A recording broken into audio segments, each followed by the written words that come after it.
तो नमस्कार दोस्तों, स्वागत है आपका योगेश के यूट्यूब चैनल पर। तो चलिए शुरुआत करते हैं आज के सेशन की। आज की सेशन की शुरुआत दोस्तों आज के टाइटल के साथ। आज का टाइटल क्या है? इंटेलेक्चुअल प्रॉपर्टी आईपी इंडेक्स, जिसमें भारत की स्थान आया है अभी 2024 में, वो 42वां स्थान भारत का बरकरार रहा है। मैं बरकरार कैसे बोल रहा हूँ? क्योंकि पिछले 2 सालों से, यानी कि 3 साल, ये मिला के 3 साल हो गए तब से हमारा स्थान 42वां ही है इसमें। और कितने देश इसमें शामिल है? इसमें 55 देश शामिल है, 55 देश। जानिए इंटेलेक्चुअल प्रॉपर्टी आईपी क्या है, इसकी पूरी डिटेल हम आगे समझेंगे। ये पेटेंट क्या है, इसका पूरा क्या होता है, ये किस तरीके से ये काम करता है और इसमें क्या क्या चीज़ें शामिल होती है, और इस तरीके इसको भारत को इसमें 42वां स्थान किस कैटेगरी के स्थान पर, किस कैटेगरी के तहत दिया गया है, वो सब भी हम जानने का प्रयास करेंगे इस वीडियो में। ठीक है, तो यहाँ पर देख सकते हैं India position unchanged as 42 on international IP index. IP क्या होता है? Intellectual properties. ठीक है, इंडेक्स 2024 में ये 24 इसका 42 इसका रैंकिंग आई है। ठीक, इंडिया की। आगे बढ़ते हैं। अंतर्राष्ट्रीय आईपी सूचकांक 2024 में भारत की स्थिति 42वें स्थान पर बरकरार है, जैसे कि आप न्यूज़ पैटर्न में भी देख सकते हैं। इसमें कितनी कंट्रीज़ है? 55 कंट्रीज़ है। इंटरनेशनल प्रॉपर्टी इंडेक्स इसको बोलते हैं, और भारत का स्थान इसमें 42वां आया है। ठीक है, ये इसको कौन कंडक्ट कराता है? यूरोपियन कमीशन और यूएस, जो संयुक्त राज्य अमेरिका है, और यूरोप की जितने भी, जो यूरोप में 28-29 देश है, वो सब मिलकर इसको कंडक्ट करते हैं, इस मीटिंग को। और उसके बाद ये अपना आंकड़ा जारी करते हैं इस तरीके से। ठीक है, जिसमें भारत का किस स्थान है वो भी हम देखेंगे बाद में। मैं पूरा बताऊंगा आपको। 3-4 इसकी स्टेजेज होती है, उसमें भारत के क्या क्या स्थान है, इसमें इकोनॉमिक्स में भारत किस तरीके से पिछड़ा हुआ है, वो सब आपको लास्ट में मिलेगा। बस पहले इसको समझने की कोशिश करते हैं कि इसको किस कैटेगरी के तहत इसको देखा जाता है कि भारत का स्थान ये होना चाहिए। इसमें 55 देशों में 42वां स्थान किस तरीके से भारत का इसमें बरकरार है। ठीक है, IPR, जैसे कि मैंने बताया, इंटेलेक्चुअल प्रॉपर्टी इंडेक्स की मूल बातें बताई गई है। बौद्धिक संपदा अधिकारों के, बौद्धिक संपदा को इससे, यानी कि हिंदी में इसको इंटेलेक्चुअल प्रॉपर्टी को हिंदी में बौद्धिक संपदा, यानी कि संपत्ति बोल सकते हैं। संपदा भी वही होता है संपत्ति के तहत। ठीक है, बौद्धिक संपत्ति इसको आप बोल सकते हैं। इसके 4 प्रकार होते हैं। 4 प्रकार कौन से होते हैं आपको यहाँ पे छोटे बारीकों में देखना पड़ेगा। ठीक है, बौद्धिक संपदा अधिकार IPR व्यक्तिगत या सामूहिक रूप से किसी व्यक्ति, समूह या संगठन। अब कैसे होता है? व्यक्ति, पर्सनल आप हो सकते हैं, जैसे कि आप कोई काम कर रहे हैं, जैसे आप डेयरी का काम कर सकते हैं, डेयरी कोई दुकान खोल ली आपने, ऐसे कुछ भी काम करते हैं अगर आप, तो वो व्यक्तिगत हो गया आपका। ठीक है, या समूह, जैसे कि आप बिजनेस कर रहे हो, उसमें आप बिजनेस कर रहे हैं अगर आप, तो उसमें आपकी एक कंपनी होती है। कंपनी में कई एम्प्लॉयमेंट, कई डॉकर्स होते हैं, उसमें काम करते हैं आपके साथ, जिनको आप सैलरी पे करते हैं, तो वो आ गया आपका समूह हो गया। तीसरा हो गया इसमें संगठन। संगठन, जैसे कि आपने NGO चला रहे हो, आप कोई आर्मी का संगठन है पूरा। ठीक है, आर्मी जो है एक संगठन बोल सकते हो, ऑर्गेनाइज बोल सकते हो उसको। ठीक है, जैसे कि एक इंटरनेशनल अफेयर्स मिनिस्ट्री हो गई, जैसे कि, ठीक है, वैसे जैसे कि गृह मंत्रालय हो गया, ऐसे करके ये सारे संगठन होते हैं। ठीक है, अब आगे बढ़ते हैं। बौद्धिक संपदा को 2 व्यापक वर्गों में विभाजित किया गया, बौद्धिक, औद्योगिक संपत्ति और कॉपीराइट। ये कॉपीराइट क्या होता है और औद्योगिकी क्या होता है, ये भी आपको मैं बताऊंगा। हाँ, औद्योगिक संपत्ति में पेटेंट, ट्रेडमार्क, औद्योगिक डिज़ाइन और भौगोलिक संकेत शामिल है, जबकि कॉपीराइट में साहित्यिक कृतियाँ, फिल्में, संगीत, कलात्मक कृतियाँ और वास्तुशिल्प, डिज़ाइन और इनमें से संबंधित अधिकार शामिल है, जिसमें कलाकारों, निर्माता, प्रशासकों आदि का इनमें अधिकार शामिल है। आगे सारी पूरी चीज़ों को समझते हैं। जैसे बौद्धिक संपदा, जैसे हमने यहाँ पर जाना था कितने प्रकार की होती है ये, तो उसमें जाना है बौद्धिक संपदा क्या होती है। दरअसल जैसे हम अपने मकान, गाड़ी या किसी भी भौतिक चीज़ के मालिक होते हैं, उसी तरह जब हम अपने किसी आविष्कार, संगीत, साहित्य, समझना, जैसे कि हमारी कोई गाड़ी होगी, कार हो गई, जिसके हम मालिक होते हैं। ठीक है, उसी तरह अगर हम आविष्कार करते हैं किसी भी चीज़ का, ठीक है, यहाँ पर देखिएगा, आविष्कार, साहित्य, संगीत, नाम, हम कोई नाम रखते हैं, डिज़ाइन, कला, संस्कृति, जो भी आदि इत्यादि, कॉपीराइट, ट्रेडमार्क, पेटेंट कराते हैं, तो उसे बौद्धिक संपदा कहते हैं। यानी कि वो हमारी खुद की संपत्ति हो गई, लेकिन हमने किसी चीज़ से वो नया डेवलप किया है उस चीज़ को। ठीक है, जैसे कि हमारे चैनल का लोगो है, मैं आपको हाँ, ये 9 पेजेस है। जैसे कि हमारा ये लोगो आप यहाँ पर देख सकते हैं, ठीक है, कंपनी का। अब इसे कोई यूज़ नहीं कर सकता, वो हो गया कॉपीराइट। वापस चलते हैं हम हमारी स्लाइड पे। हाँ, हम यहाँ पे थे, तो वो हो गया एक तरीके से। जैसे कि मेरा योग्य इस यूट्यूब चैनल का नाम है, हमारे यूट्यूब चैनल जिस पे आप देख रहे हैं, तो उस यूट्यूब चैनल के नाम से कोई दूसरा रख नहीं सकता, क्योंकि वो मेरी बौद्धिक संपदा के अंदर, इनकी बौद्धिक संपत्ति के अंदर वो आ गई है। ये मेरी बौद्धिक संपत्ति है, वो डिजिटल है, वो ऑनलाइन है, लेकिन वो हैं। ऐसे तरीके से आपके भौतिक तरीके से भी ये चीज़ें हो सकती है, फिजिकली भी, ठीक है। तो उस तरीके से ये चीज़ सामने आपके आती है उसके अंदर, यानी कि इन चीज़ों पर पूरी तरीके से हमारा अधिकार होगा और हमारी इजाज़त के बिना कोई गैर कानूनी तरीके से अपने लाभ के लिए इसका उपयोग नहीं कर सकता। पहले मैं आपको समझाना चाहता हूँ कि जो इंटेलेक्चुअल प्रॉपर्टी आईपी इंडेक्स है वो है क्या, ठीक है, उसमें क्या क्या चीज़ें आती हैं इंक्लूड होके। कंट्री फिर बाद में देखेंगे हम, पहले तो कंट्री के अंदर कौन होते हैं, नागरिकों की चीज़ें देख लेते हैं पहले, फिर उन बाकी चीज़ों पर चलेंगे। बौद्धिक संपदा के प्रकार। बौद्धिक संपदा कई प्रकार की होती है, जैसे कॉपीराइट, जैसे मैंने आपको ये चीज़ तो बताई दी है, ठीक है। और ये कॉपीराइट के क्या चीज़ होती है, ये एक कानूनी शब्द है जिसके अंतर्गत संगीत, सिनेमा, किताब, चित्रकला, मूर्तिकला, कंप्यूटर प्रोग्राम, डेटाबेस, विज्ञापन, मानचित्र जैसी चीज़ों भी शामिल होती है इसके अंदर, ठीक है। पेटेंट, दूसरी चीज़ आ गई पेटेंट।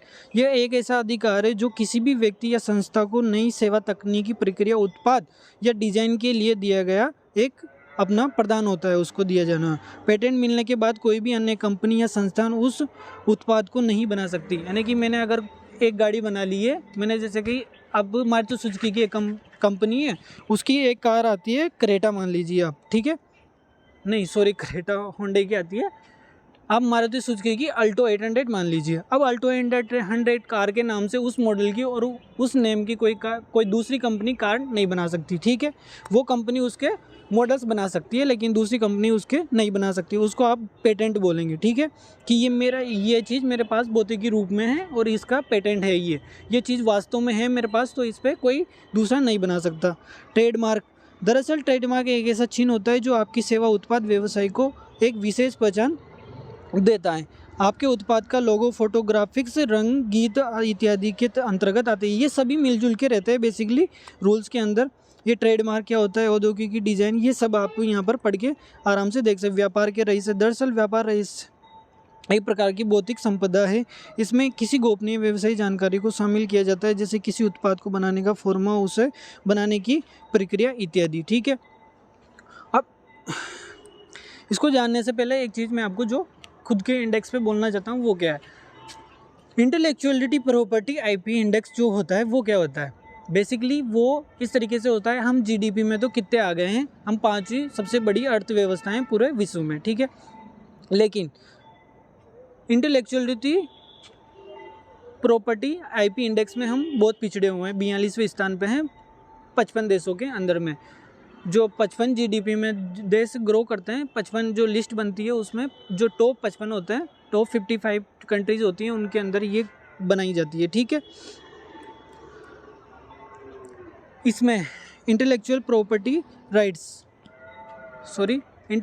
प्रॉपर्टी आईपी इंडेक्स जो होता गया है, बेसिकली ये एक तरीके से आप समझ लिए कि किसी भी देश में उसकी जनसंख्या, ठीक है, उसकी जनसंख्या इसमें बहुत मायने रखती है।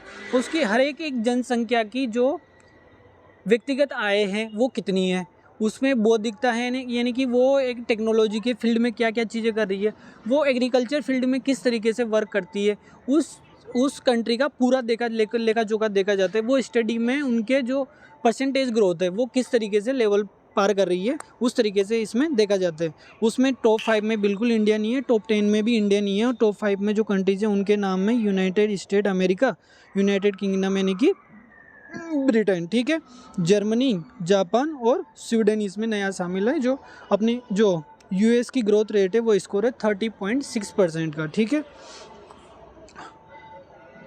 ये इस तरीके से भारत की intellectual property right IPRs in India के अंदर आती है, जिसमें टॉप में है महाराष्ट्र, बेसिकली जहाँ पे मुंबई है, तमिलनाडु, कर्नाटका, दिल्ली और पंजाब। यहाँ पर राजस्थान का नाम भी कहीं भी नहीं है जहाँ से हम स्थान करते हैं, ठीक है।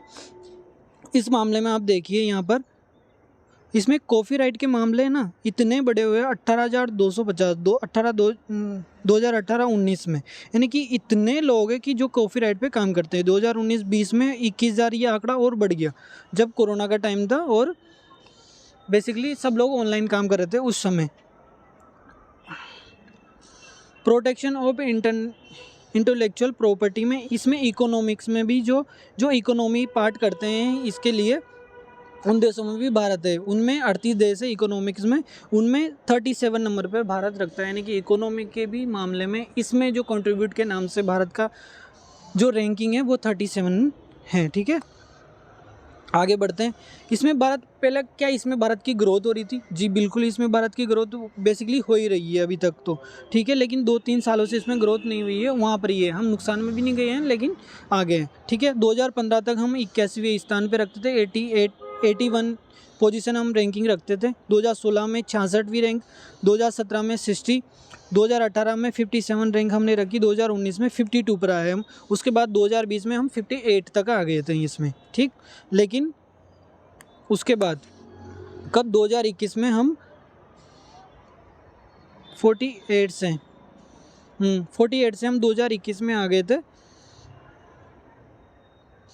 42 पर। ठीक है, 42 पर 21 में आए हम। उसके बाद 2022, 23 और 24 में हम 42वें स्थान पर ही बने हुए हैं। ठीक, हम इससे आगे नहीं बढ़ पाए हैं। इसमें ग्लोबल इनोवेशन इंडेक्स में भी हमारा स्थान जो भारत का है वो टॉप 10 में कहीं भी नहीं है, जैसे कि आप यहाँ पर देख सकते हैं। टॉप मोस्ट इनोवेटिव इकोनॉमीज जो कंट्रीज़ है उसमें भी भारत कहीं भी नहीं है। ठीक है, और ये जो कंट्रीज़ है 25 कंट्रीज़ के करीबन है ये जो इसी इंटेलेक्चुअल प्रॉपर्टी आईपी इंडेक्स के अंदर ये कंट्रीज आती है। United State, United Kingdom, Germany, France, Japan, Sweden, Netherland, Ireland, Switzerland, Spain, Singapore, South Korea, Italy, Australia, Hungary, Canada, Israel, Greece, Poland, New Zealand, Taiwan और मोरक्को जैसे इसमें देश शामिल है, लेकिन भारत का इसमें कहीं भी स्थान नहीं है। जैसे इस तरह को इसको ऑक्सफोर्ड जो यूनिवर्सिटी है, ऑक्सफोर्ड यूनिवर्सिटी अमेरिका की सबसे बड़ी यूनिवर्सिटी मानी जाती है, उसके द्वारा इसके कुछ मायने अलग हैं, उनको आप पढ़ के देख लीजिएगा। ठीक है,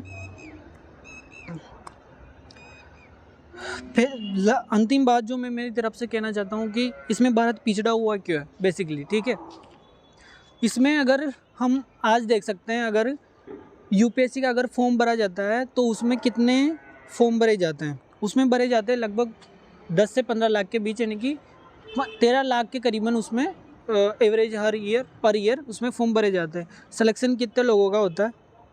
सिलेक्शन होता है मुश्किल से 600, 700, 800 जिसे भी पोस्ट आती है, 1000 से ज़्यादा कभी नहीं आई अभी तक के इतिहास में तो। ठीक है, लेकिन उसके लिए तैयारी कितने लोग करते हैं? चलो लोग तो भर देते हैं फॉर्म, ठीक है, वो निठल्ले है या कुछ भी है, हम भी कर रहे हैं, ऐसी बात नहीं है, हम भी यूपीएससी की प्रिपरेशन कर रहे हैं। But end of the day क्या है, या तो आप सिलेक्शन पा लीजिए तो आपकी ज़िंदगी ठीक है, वरना आप यूपीएससी की प्रिपरेशन करके एक अच्छे आदमी बन जाएंगे, ज़िंदगी में कुछ अच्छा जरूर कर लेंगे, बट वो नहीं कर पाएंगे जो आप यूपीएससी को छोड़ के जो कर सकते थे, आप अलग फील्ड पकड़ के उस मुकाम तक नहीं जा पाएंगे मेरे ख्याल से। ऐसा किसी के साथ हो जाता है, किसी के साथ नहीं होता है। देखिए, अब अपवादों को हटा के इन चीज़ों को बात करेंगे हम तो कई ज़्यादा हो गई। आपको 1-2 लोग दिखेंगे जो अनअकैडमी के वो होते हैं, अनअकैडमी के सीईओ जो मालिक है वो एक आईएएस ऑफिसर है, माना बात। लेकिन क्या होता है ना कि अभी इंसान है ना, अमेरिका और यूएसएसआर जो भी इनकी ये यूरोपियन कंपनीज़ है, यूरोपियन कंट्रीज़ और जो वेस्टर्न कंट्रीज हम जैसे कि पूरी तरीके से मान लेते हैं, उनमें क्या होता है 12th के बाद, 1 मिनट के लिए, हाँ, उनमें क्या होता है कि 12th के बाद बच्चा ग्रेजुएशन तक जाता ही नहीं है। बच्चा क्या करता है? बच्चा 12वीं के बाद या वो कोई कोर्स कर लेगा, जॉब करेगा, बट वो 12वीं के बाद ही जॉब कर देगा। हमारे इंडिया में शर्म आती है अगर कोई बेसिकली घर वाले बोलते भी नहीं है, किसी किसी के घर वाले बोलते हैं कि भाई कमाओ अगर 12th के बाद, बट अगर किसी का मन है तो उसको पढ़ना चाहिए। वहाँ पर क्या करता है, जिसको रिसर्च में जाना है या कुछ अलग लेवल पे जाना है, जिसको स्पेस सेक्टर में जाना है, वो ही लोग कंपलसरी वो करते हैं, वरना वो क्या करते हैं, एक डिप्लोमा करके और एक प्राइवेट कंपनी में जॉब के लिए निकल जाते हैं। कंप्यूटर डेटाबेस पे उस पर स्टैटिक्स वो काम करते हैं, वो इंग्लिश को समझते हैं और उस पर ही मैथमेटिक्स के जो मैथमेटिक्स में पूरी तरीके से कमांड रखते हैं, वो लोग अपने कंप्यूटर के सेक्टर में काम करने के लिए निकल जाते हैं। ठीक, तो उसकी क्या होगी, देश की जीडीपी बढ़ेगी। जीडीपी बढ़ेगी तो उसमें हर बच्चा काम करता हुआ दिखाई देगा। हमारे यहाँ पर 33 साल के लोग तो गवर्नमेंट जॉब की तैयारी में लगे रहते हैं, 2-2 करोड़ 3-3 करोड़ लोग।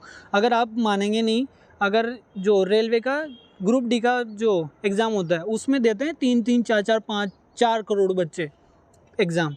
समझ रहे हैं आप, 4 करोड़ का आंकड़ा पिछले साल मैंने देखा है, मैंने फॉर्म नहीं भरा था उसमें। ठीक है, मेरी दीदी, मेरी फैमिली से काफ़ी लोगों ने एग्ज़ाम दिया था।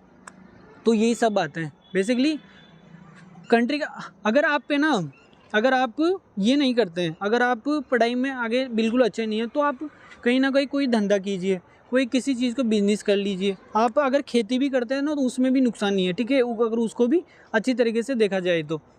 बट कमाना हर आदमी के पास होना चाहिए, क्या, पैसा। अगर पैसा होगा तो देश वाकई आगे बढ़ेगा। और जीडीपी फिर कहाँ हम चौथे 5वें नंबर पर रहने वाले हैं, हम तो पहला ही बनने, पहले तो नहीं, बेसिकली पहले बनने के लिए तो हमने रिवर्स इंजीनियरिंग काफ़ी सारी चीज़ें सीखनी पड़ेगी, जैसे चाइना ने सीखा रिवर्स इंजीनियरिंग क्या होती है, ये बाद में बताएंगे आपको कभी। बट रिवर्स इंजीनियरिंग और टेक्नोलॉजी में आगे बढ़ना पड़ता है पहली दूसरी। हाँ, लेकिन बेसिकली हम अभी 5वीं अर्थव्यवस्था है, लेकिन इसके बाद हम चौथी और तीसरी आराम से बन सकते हैं अगर ऐसा हुआ तो। यूएस और चाइना के बाद हमारी जीडीपी होनी चाहिए बेसिकली, अगर हर देश का नागरिक अगर ये सोचे। और इसमें कौन होते हैं, वही बच्चे जो 18-19 साल के 20 साल के होते हैं, वो क्या सोचते हैं अपने आप को लेकर। अगर मैं सोच रहा हूँ तो अभी मैं क्या सोच रहा हूँ, यूट्यूब चैनल और मेरे को एक चाहिए जॉब, जिससे मेरा अच्छी सी ग्रोथ हो जाए, ठीक है, ज़िंदगी में। ठीक है, अब क्या करना है, मेरे को पढ़ाई करनी है, मेरे को सिलेक्शन पढ़ना है, इसलिए मैं भी स्टडी करता हूँ। अभी आपको वीडियो बना के देना है, इसलिए मैं रिसर्च करके न्यूज़ पढ़ के और उसमें नॉलेज लेकर आपको बांटता हूँ, आपको नॉलेज देता हूँ मतलब। ठीक है, तो आपको बेसिकली मेरे ख्याल से मेरे जो कहने का मतलब है, जिस तरीके से मैंने आप लोगों को समझाया वो समझ में आ गया होगा। ठीक है, तो मिलते हैं चले अगले वीडियो में। और उससे पहले आप वीडियो को लाइक कर ले और कमेंट कर ले और सब्सक्राइब कर ले प्लीज़। आपका सब्सक्राइब करने में कुछ नहीं जाता है, बट हमारा आत्मविश्वास बहुत बढ़ता है। ठीक है, मैं आपको आंकड़ा भी दिखा दूंगा। और वीडियो को पूरा, अगर आपको पसंद आता है तो आप पूरा देखें प्लीज़। अगर आप इसको पूरा देखेंगे तो यूट्यूब क्या करेगा ना, इसको आगे भी शेयर करेगा, इससे हमारी आत्मविश्वास और बढ़ेगा, जिसे हम वॉइस में भी आपके लिए बहुत अच्छी मैं आपके लिए वॉइस रिकॉर्डिंग आपके लिए अच्छी कर पाऊँगा। ठीक है, तो वीडियो को लाइक कर ले और कमेंट कर ले और सब्सक्राइब कर ले प्लीज़। और ठीक है, और कल मिलते हैं अगले वीडियो में।